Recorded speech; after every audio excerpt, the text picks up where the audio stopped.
বাংলাদেশ ইসলামী ছাত্র শিবির জাহাঙ্গীরনগর বিশ্ববিদ্যালয়কে আন্তরিক ধন্যবাদ দিতে চাই এত সুন্দর আয়োজন করার জন্য। এবং আমার প্রত্যাশা থাকবে যেন ভবিষ্যতেও তারা এত সুন্দর আয়োজন করে এবং আমরা সেখানে অংশগ্রহণ করে নতুন কিছু শিখতে পারি। ক্যাম্পাসে আসার পর আমার যে বিষয়গুলো ভালো লেগেছে তার মধ্যে অন্যতম হচ্ছে ক্যাম্পাসের প্রাকৃতিক সৌন্দর্য। শহরে বড় হওয়ার কারণে আমার আসলে প্রকৃতিকে খুব কাছ থেকে দেখার সুযোগ কমই হয়েছে। তো এত সুন্দর ক্যাম্পাস দেখে আসলে আমার মনে হয়েছে শুধু ক্যাম্পাসের জন্য হলেও আমার জাহাঙ্গীরনগরে বিশ্ববিদ্যালয়ে ভর্তি হওয়া একটা ভালো সিদ্ধান্ত ছিল। হয়তো কেউ ফার্স্ট টাইমার, কেউ সেকেন্ড টাইমার, বা কেউ গ্রাম থেকে এসেছে, কেউ শহর থেকে এসেছে, কিন্তু আমরা সবাই একটা জায়গায় এক। সেটা হলো আমরা সবাই পরিশ্রম করে এখানে এসেছি। আমরা যারা এই জার্নির মধ্য দিয়ে গিয়েছি তারা জানি কতটা ত্যাগ এবং পরিশ্রমের পর আমরা এই সফলতা পেয়েছি।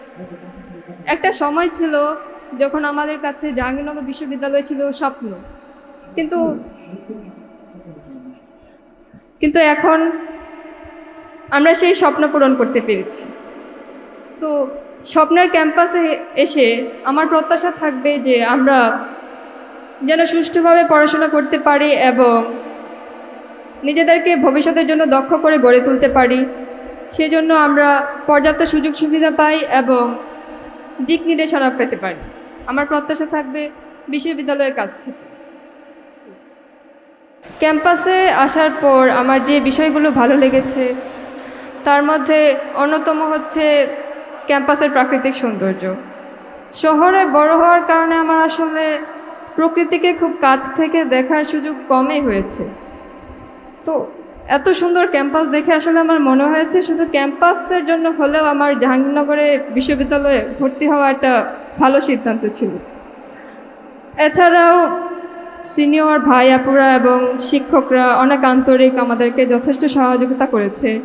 এবং এখানে আরেকটা বিষয় যেটা না বললেই নয়, এখানে আমার মনে হয়েছে এখানে অনেক সুযোগ সুবিধা রয়েছে, বিভিন্ন এক্সট্রা কারিকুলার অ্যাক্টিভিটিস সুযোগ রয়েছে, যার মাধ্যমে আসলে আমরা নিজেদেরকে ভবিষ্যতের জন্য গড়ে তুলতে পারি।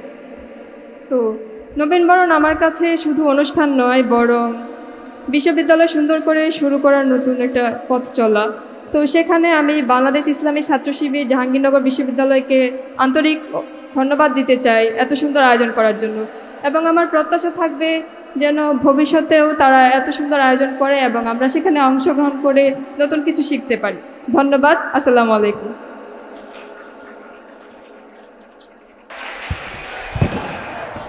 ধন্যবাদ জানাচ্ছি। এ পর্যায়ে আরেকজন ৫৫তম ব্যাচের শিক্ষার্থীর কথা শুনব খুব সংক্ষেপে। আমি মঞ্চে আমন্ত্রণ জানাচ্ছি তুলনামূলক সাহিত্য ও সংস্কৃতি ইনস্টিটিউট ৫৫তম ব্যাচের শিক্ষার্থী ফুয়াদ বিন রেজাকে। ফুয়াদ বিন রেজাকে আহ্বান জানাচ্ছি ৫৫তম ব্যাচের শিক্ষার্থীদের পক্ষ থেকে সংক্ষিপ্ত বক্তব্য রাখার জন্য।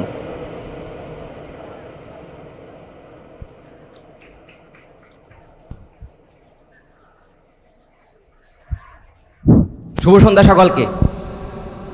আউযুবিল্লাহি মিনাশ শাইতানির রাজিম। বিসমিল্লাহির রহমানির রহিম।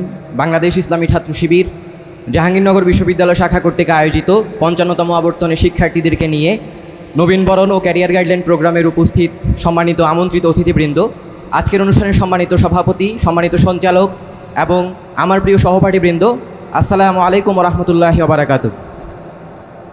আমি আমার অনুভূতির কথা বলবো, পাশাপাশি প্রত্যাশার কথা বলবো।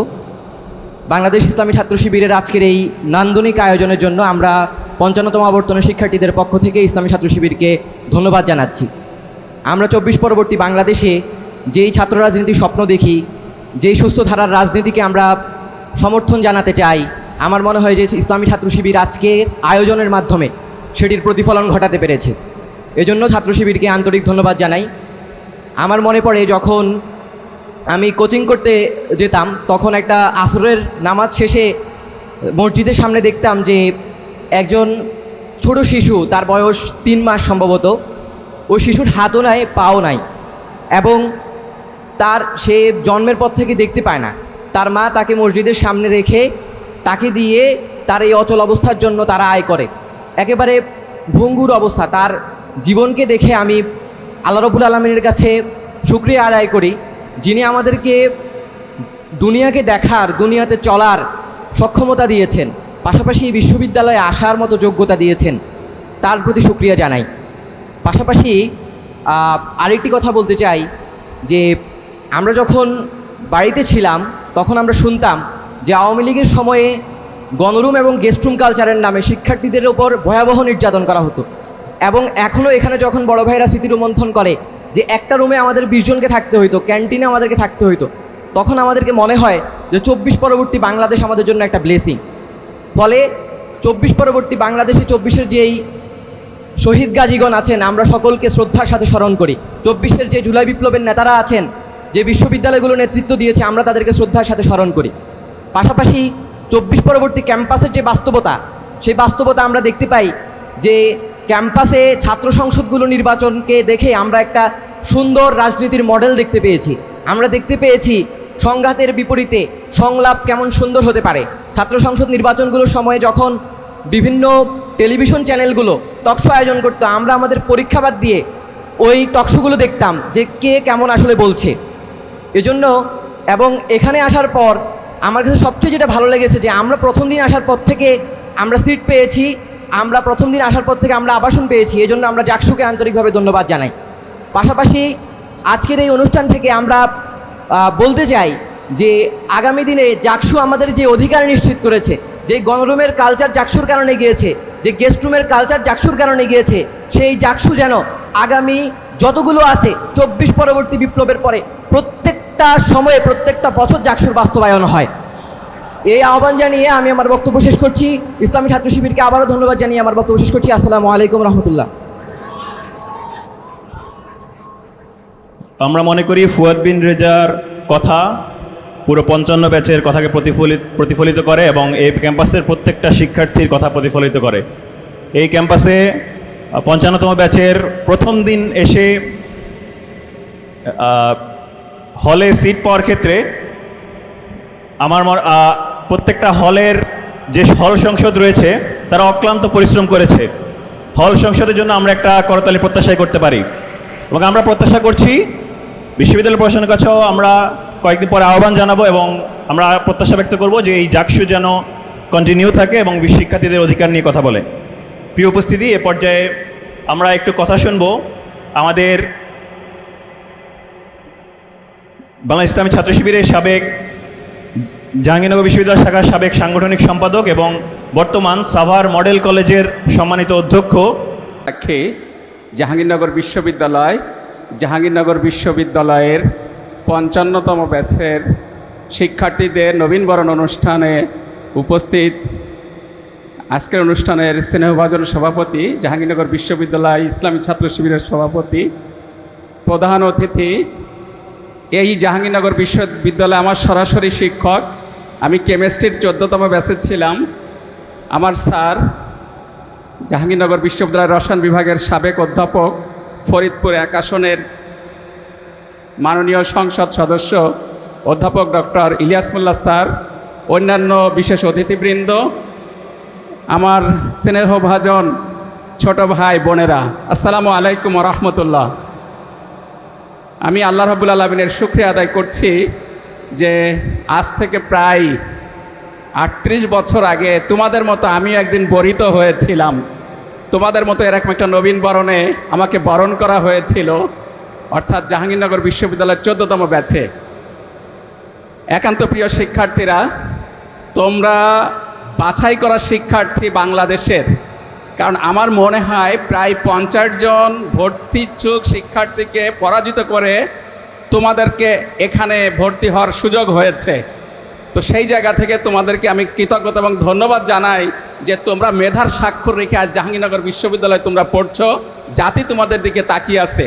সেই জায়গা থেকে তোমাদের কাছে চাওয়া পাওয়া হলো আমরা যোগ্যতায় সেরাটা হব, পাশাপাশি সততার দিক থেকেও আমি যেন সেরাটা হতে পারি, সেভাবে আমি আমার কেরিয়ার করব ইনশাআল্লাহ। কারণ আমরা একটা গ্লোবাল ভিলেজে বাস করছি, আমার কেরিয়ারটা হবে পৃথিবীর সেরা, যেখানে আমি আমার কেরিয়ারটা করতে চাই। সেক্ষেত্রে আমার আগ্রহ, আমার ঝোঁক প্রবণতা, জব মার্কেটের ফ্যাসিলিটিস, আমার ক্যাপাবিলিটিকে বিবেচনা করে আমি আমার কেরিয়ার করব এবং সেই কেরিয়ার হবে আমি পৃথিবীর সেরা কিছু ইনশাআল্লাহ।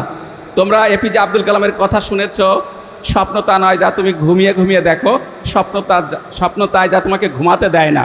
এই জন্য তোমরা এমন কেরিয়ার করবে এবং সেই স্বপ্নের পিছনে তোমরা ছুটবে, যেন অক্লান্ত পরিশ্রমের মধ্য দিয়ে তোমরা পৃথিবীর সেরা অর্জনটুকু করতে পারো, তোমার দ্বারা এই পৃথিবীটা উপকৃত হতে পারে।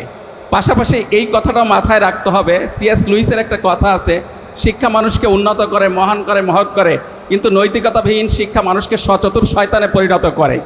আজকে পৃথিবীর বড় বড় যারা নেতৃত্ব দিচ্ছে বিভিন্ন সেক্টরে, ওরা উচ্চ শিক্ষিত, কিন্তু নৈতিকতার জায়গায় তারা যে শিক্ষা পাওয়া দরকার ছিল না পাওয়ার কারণে আজকে এই পৃথিবীকে ধ্বংস করার সকল প্রকার আয়োজন তারাই করছে।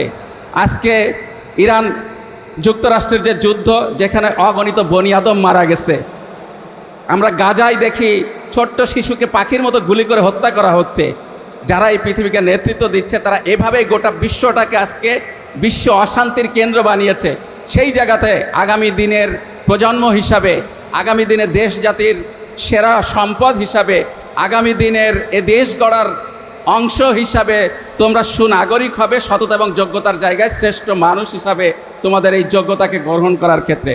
সেক্ষেত্রে আমি মনে করি আল্লাহ রাব্বুল আলামিন তার যে ন্যাচারাল ল আছে, যেখানে জাতি ধর্ম বর্ণ নির্বিশেষে সকলেরই ব্যবস্থা রয়েছে। আল্লাহর চাঁদ সকলকে আলো দেয়, আল্লাহর সূর্য সকলকে আলো দেয়, আল্লাহর বাতাস সকলে আমরা ভক্ষণ করি জাতি ধর্ম বর্ণ নির্বিশেষে। তো সেই জায়গা থেকে আমরা যদি আমাদের ধর্ম পালন করতে পারি, তাহলে অবশ্যই অবশ্যই আমরা নৈতিকতার জায়গায় সেরাটা হতে পারবো। স্ট্যানলি হলের একটা কথা আছে, if you teach your children 3 hours, that is reading, writing and arithmetics, and leave 4 hours, that is religion, you'll get 5th hour, that is rascality। অর্থাৎ লেখাপড়া অঙ্ক সবই শেখালাম, ধর্ম বাদ দেওয়ার কারণে পঞ্চমত যা পাচ্ছি তা হচ্ছে বাদরামি। তো বর্তমান শিক্ষায় নৈতিকতার জায়গায়, ধর্মের জায়গা থেকে আমরা দূরে থাকার কারণে আমরা উচ্চশিক্ষায় শিক্ষিত হচ্ছি, কিন্তু সত্যিকারভাবে দেশ এবং জাতির জন্য একজন যোগ্য মানুষ হিসাবে গড়ে উঠতে পারছি না। তোমাদের কাছে আহ্বান থাকবে, আমরা এই জাহাঙ্গীরনগর বিশ্ববিদ্যালয় অধ্যয়নের মধ্য দিয়ে যে মেধা রাব্বুল আলামিন আমাকে দিয়েছেন, সেই মেধার বিকাশের ক্ষেত্রে আমি পৃথিবীর সেরা মানুষটা হওয়ার পাশাপাশি নৈতিকতায় আমি সেরাটা হব, যেন মৃত্যুর পরে ফেরেশতারাও আমাকে স্যালুট করে। এভাবে আমি আমার জীবনকে গড়ব, এই হোক আমাদের অঙ্গীকার।